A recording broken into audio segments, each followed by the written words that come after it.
Hello again everybody, this is Gusto. Recently I reviewed Canadian survival rations and I wanted to compare those to the United States survival rations. So what I have here today is the Food Packet Survival General Purpose. The Food Packet Survival General Purpose came into production in 1961 and that replaced other survival packets except for those that were designed for specific size and weight constraints as well as water limitations, such as a abandoned ship ration or an aircraft or life raft ration. And it was adopted by all branches of the armed forces, replacing the survival Arctic and the survival tropical packages. And the example of the earlier one is this gold Food Packet Survival General Purpose. It's packaged in a 12-ounce rectangular Spam can style container, and it contains 4 food bars that are randomly selected, as well as coffee, sugar, soup and gravy base, as well as 2 types of can openers. One is a key on the bottom and one is a P38 style can opener. And then by comparison, the Food Packet Survival General Purpose Improved, the GPI, is the one on the left here, which is in the brown box. And it provides significantly more calories than the original general purpose survival ration for essentially the same size of a package. And it is designed to sustain one man in a survival situation for a period of up to 5 days. It also contains mainly compressed food bars, including 2 cereal bars, cookie bars, and a sugar bar, which are much more water resistant in their modern packaging, being the vacuum sealed laminate pouch. This packet contains approximately 1,400 calories and is designed to not be thirst provoking. The packet in total only requires 14 ounces of water to reconstitute all of the food in there. So in today's video I'm going to review the Food Packet Survival General Purpose, the original, in the Spam can style that was packaged by the Oklahoma League for the Blind. And in a subsequent video I'll review the GPI. And in the early days of this channel I reviewed one of these with a friend of mine at work. It was an older one. This is a 1985 canister, you can see there printed on the can, and this was obtained from museum storage, so it's in impeccable condition. And it's a very bright brass color. You can see there's the lift tab for the Spam can opening, there's the key on the bottom, and it also has a P38 style can opener on the top. This is designed to come apart right here, and this is designed to be used as a drinking vessel or a food preparation vessel. But one in this condition nowadays is very rare. And again, this is just a 1985, so it's not that old, but it's in great shape. There's no dents or splits on the can, there's no staining around the seams, and it seems to still be under some degree of vacuum. For this review, I'm going to use the key style opening of the Spam can. I'll save the P38 for a later date. So we'll take that off. There's the key on the bottom. It just lifts and breaks off. Lift the tab.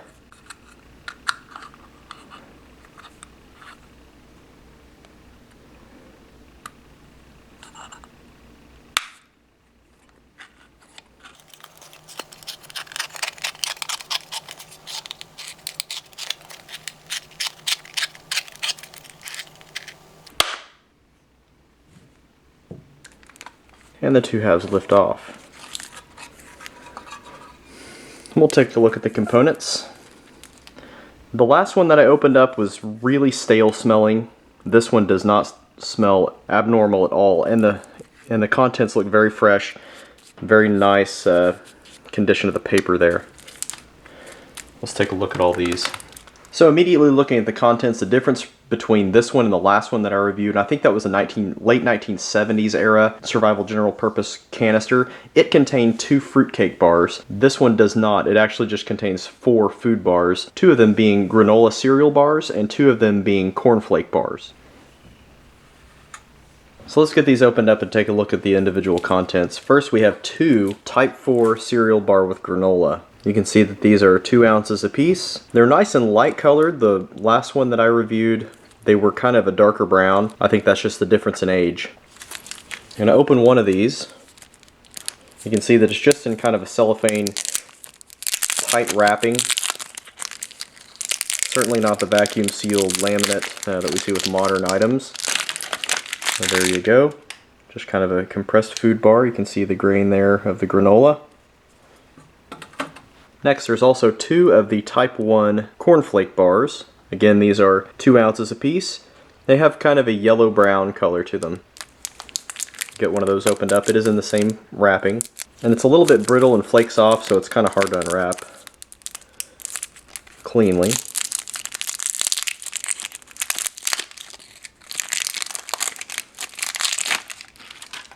There you go. Again, the cornflake bar.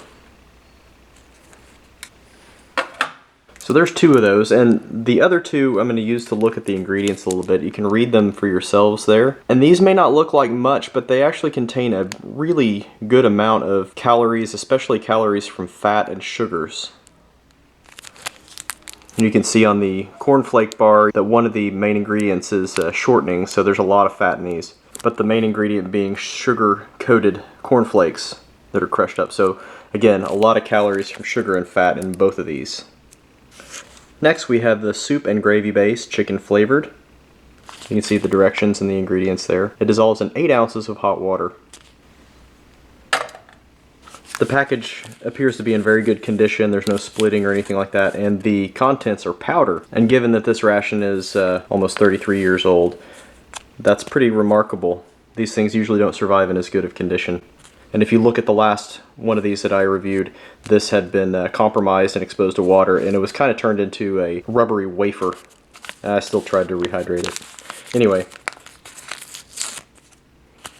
let's get that opened up and take a look. There you go. It just looks like a usual powdered bouillon.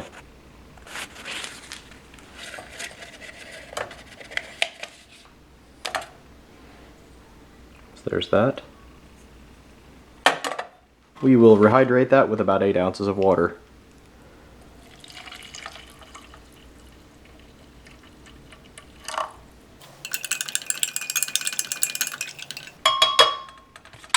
Next we have coffee instant type 1. If you look really closely there, you can see the production date, which is 5072, which would be the 11th day of March of 1985. There you go.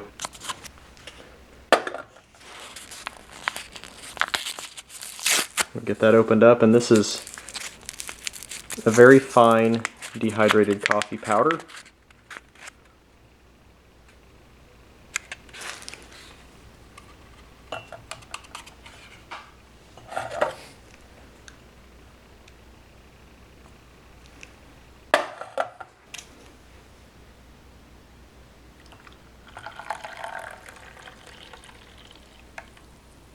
And the ration also contains a 6-gram sugar packet. We'll put that in the coffee.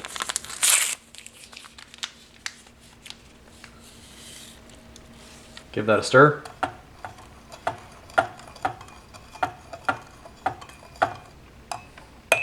So let's get started with these. And I'm going to start with the Type 4 cereal bar with granola. Again, you can take a look at that. The coarse grain of the granola. Doesn't smell like much. I was kind of expecting a sweet smell, but not much there. I'm going to break it. It does crumble fairly easily, and there you can see it in cross section.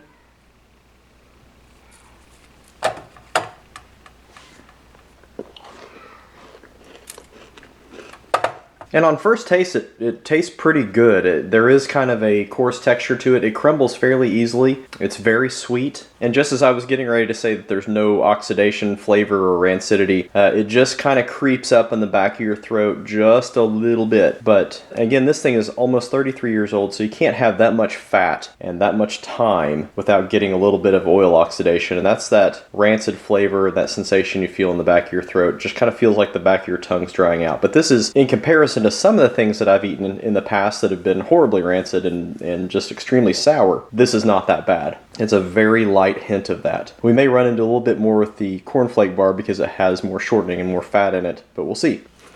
So here is the cornflake bar, and again, this is mainly frosted flakes compressed into a bar form and then combined with shortening and other egg, protein, and that kind of stuff. So it's a very substantial food item.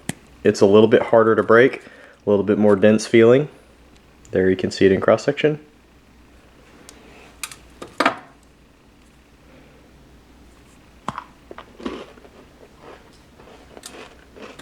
And that is fantastic. Actually, the flavor is much better than the granola bar. This tastes just like Frosted Flakes. It's nice and sweet and crunchy. Really tasty. I could eat that whole thing. And I probably will. You can just pick up a little bit of an oily sensation as you chew it. But the flavor's not bad, and it's not oxidized. Again, it doesn't taste rancid. This one actually does not at all. There's none of that sourness. This is actually just a really good food item. I like that a lot. Next we have the chicken flavored soup and gravy base. I gave that another mix. It's nice yellow, kind of turbid. Just has a flavor of kind of a salty chicken broth. But it smells pretty good. We'll give it a taste. Oh yeah, that's good. It tastes just like the soup part of like ramen noodles, like chicken ramen noodles. It's pretty salty, but it does have that nice chicken flavor to it. Yeah, that's very good. And we'll finish up with the coffee instant type 1. And this does have 1 packet of sugar in there. Yep, that's good. So as far as the instant coffees go in these rations, and I think you've heard Steve say this too, this is his favorite one, is the coffee instant type 1. It actually has the most natural coffee flavor to it. It's not kind of a weak or bitter flavor. It actually is fairly bold and actually has the most natural coffee flavor to it. This is by far the best tasting instant coffee in these rations, in my opinion as well. And this is no exception. This is very good. So that is it for the Food Packet Survival General Purpose. This is an essentially perfect condition for its age, being almost 33 years old. As always, thank you to all the viewers and subscribers on YouTube, as well as the folks in the review community on YouTube and MREinfo.com. I appreciate every single one of you. Your support benefits St. Jude Children's Research Hospital, so I greatly appreciate that. And as I mentioned before, I'm going to be bringing the second part of this general purpose survival ration series in very short order with the GPI, or the improved general purpose survival ration. So I will see you soon. Until next time, we'll see you later. Bye-bye.